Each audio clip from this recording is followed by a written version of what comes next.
here today with Dr. Ellie Bradley, who is number 7 skincare expert, and we're talking about serums. Boots Island have done a relaunch of their core best-selling serum range. So I wanted to just catch Dr. Bradley and ask a few questions about serums in general. So first of all, what is a serum, Dr. Ellie, and why do we need one in our routine? Hi, Sarah, and thanks for asking me to be a part of this video. It's really exciting to be able to talk about our core serum range with you today. So I like to think of serums as being really highly concentrated, fast-absorbing formulations. So they're packed full of active ingredients. By active, I mean bioactive, things that work inside the skin. And our serums are designed to intensively target signs of aging. So the idea is that active ingredients go and work inside the skin, and they target damage you can't see, as well as then targeting those visible signs that you can. Okay, so there's lots of serums on the market. What makes Boots number 7 serums special?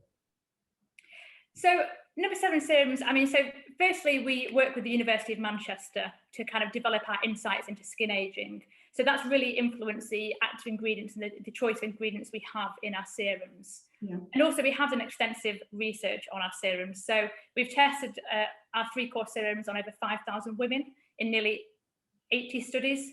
And that covers a range of both clinical studies where we kind of do expert gradings to see how these serums perform, as well as consumer studies where people have taken these serums home and seen for themselves how they're working on their own skin. So definitely extensive studies, I would say, on these serums. Okay, that's great. And just the actual day-to-day using of it, how do you fit it into your routine? How much should you use? So in terms of how these fit into the regime, as they're so fast absorbing and kind of full of active ingredients, you really want them to put them on first in your regime. So on to cleanse skin, so make sure you do cleanse first, and then this would be the first step in your kind of skincare routine. So apply this first, 1 or 2 pumps or drops would do. You want them to cover the full face. Now, of course, for Restore and Renew, our serum, we do have claims on the neck and the deck as well. So for that, you would want to apply a bit more to make sure you're covering your neck and your deck area. The deck is often a neglected area in skincare, I would say.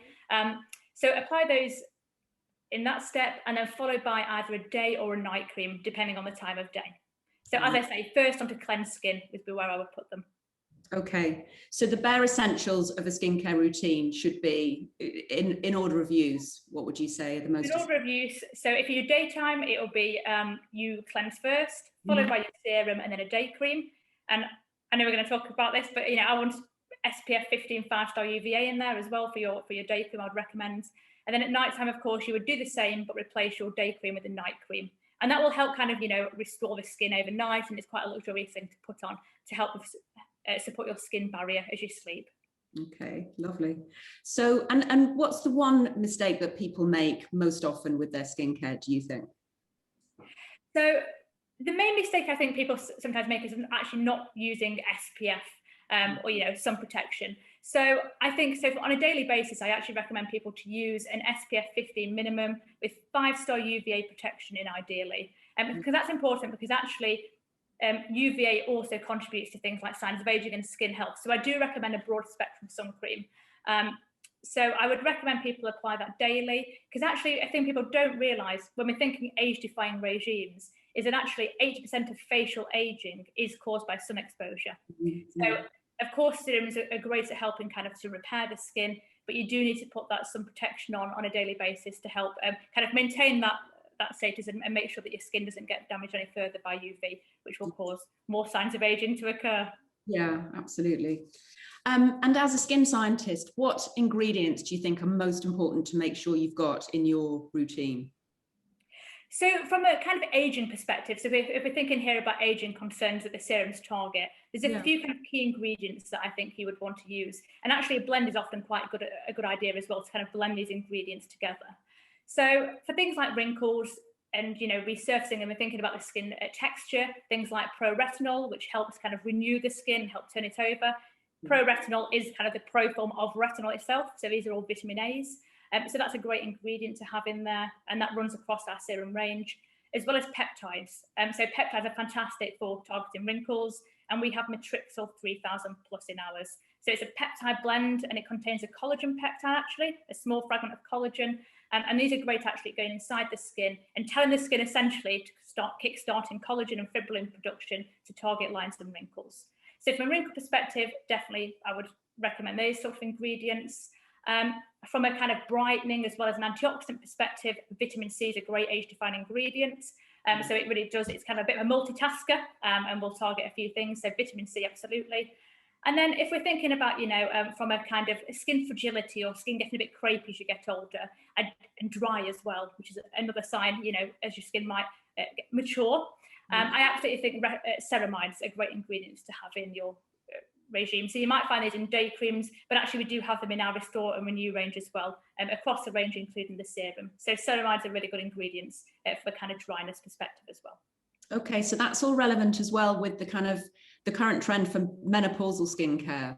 There seems to be a lot of popularity around that and a lot of interest. So what do you think you should look for at that kind of stage of life?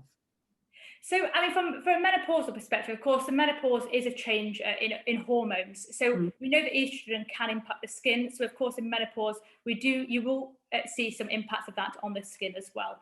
And then, of course, there's more research going on in this area to understand the impact of the menopause on the skin. So what I would recommend is that actually it's really important to think about the concerns you're trying to target as you go through the menopause and beyond. So things that we know do occur are things like collagen loss. So through the menopause and after the menopause, we know there'll be an impact on collagen production. So your collagen levels will decline. So you might want to look for ingredients that can target, a loss of firmness or skin feeling a bit more fragile and not quite as thick. So things like, as I say, peptides like matrixyl 3000 plus and hibiscus peptides, are great ingredients, as well as things like ceramides. So to target dryness, which is another concern that you might see. So Restore and Renew, in terms of our serum range, I would recommend you try the Restore and Renew serum, as well as a day and night cream. In terms of the core serums would be most suitable for menopausal skin. Okay, lovely. Thanks very much, Dr. Ellie. And just to say that all the products we've talked about are available at boots.ie and Boots stores nationwide. And they're currently on a 3 for 2 offer.